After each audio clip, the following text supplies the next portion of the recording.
This year, Google gave us two new Nexus phones, a big one and a small one. This is the smaller Google phone, the Nexus 5X. The Nexus 5X is not a successor to last year's gargantuan Nexus 6, but rather the true sequel to the Nexus 5 from 2 long years ago.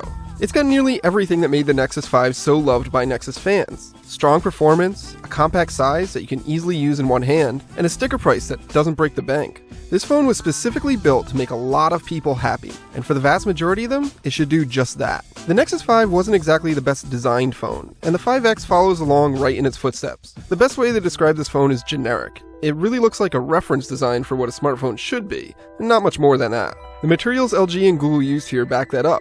It's all plastic and feels kinda cheap. I'm not too worried about it breaking, but it certainly doesn't evoke any emotion when I pick it up. There's also a hollow echo anytime you tap the phone, which frequently reminds me that I'm not holding a top-tier premium device. If you want a nicer build and better materials, you're going to have to pony up for Google's other new Nexus phone, the 6P. Materials aside, a big appeal of the 5X is that it's actually possible to use in one hand without issue. In the past few days, I've been using it while carrying groceries, holding a kid, pushing a shopping cart, or holding a cup of coffee, and I've not dropped it once, nor had any issue using it to its fullest. The matte plastic finish on my white review unit may be boring to look at, but it's not a slippery bar of soap like an iPhone or Galaxy S6 is. The 5X's 5.2-inch 1080p display is slightly larger than the Nexus 5's, but other than that, it's very similar. It's sharp and crisp, but a bit flat, and colors aren't as punchy as on other phones. It hasn't been a problem for me, but it's undeniably noticeable when you put the 5X next to a better display. There are other minor hardware tweaks, like the move of the speaker to the front of the phone, but the most significant one is the new fingerprint sensor on the back, which wakes up and unlocks the phone all in one gesture. I was very skeptical of this at first, and I didn't expect it to be as easy to use as phones with front fingerprint scanners, but it's super fast and perfectly placed for my index finger. I quickly got used to never seeing the lock screen, because by the time I pulled the 5X out of my pocket and lifted it up,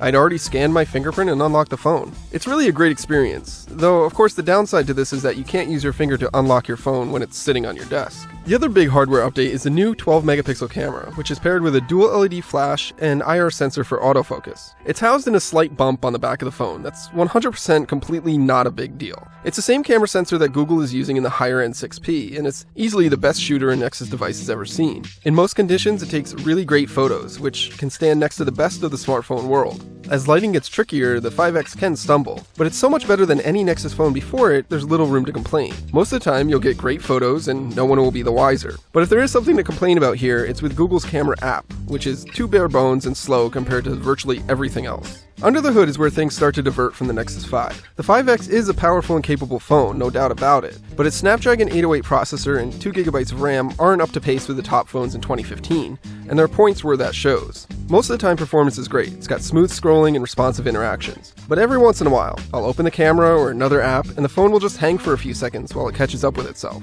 That's led me to miss pictures or get frustrated while I wait for the browser to pop up and load after clicking a link. The 5X isn't Google's top-tier Nexus phone this year, and it's clear that performance is where corners were cut. On the bright side though, the 5X has a much better battery life than the 5. It easily gets me through a day of heavy use without needing to recharge. Android Marshmallow's new doze feature comes into play here. If I put the phone down, it barely sips power, but it's also clearly more efficient when I'm actually using the device. I won't get 2 days of battery out of the 5X, but I'm not charging it up at 3 p.m. either. Speaking of Marshmallow, the 5X unsurprisingly ships with Android's latest, and it supports all of the headline features like doze and now on tap. It can also respond to voice commands hands-free, like the Moto X or iPhone 6s, and I've been getting a lot of use out of that lately. More than anything else, the 5X feels like a phone for the fans, the ones that loved the Nexus 5 and didn't get what they wanted from last year's Nexus 6. It's compact, cheap, and performs well, even if it's not the best looking or feeling phone you can get. In fact, among phones under $450, I don't think there's a better option, and it's easily the one I'd pick. But the Nexus 5X is not Google's best phone, and there are compromises in both performance and design compared to the larger and pricier 6P. But if those compromises don't matter to you, and you've been longing to upgrade your aging Nexus 5, well, you're just going to love the 5X.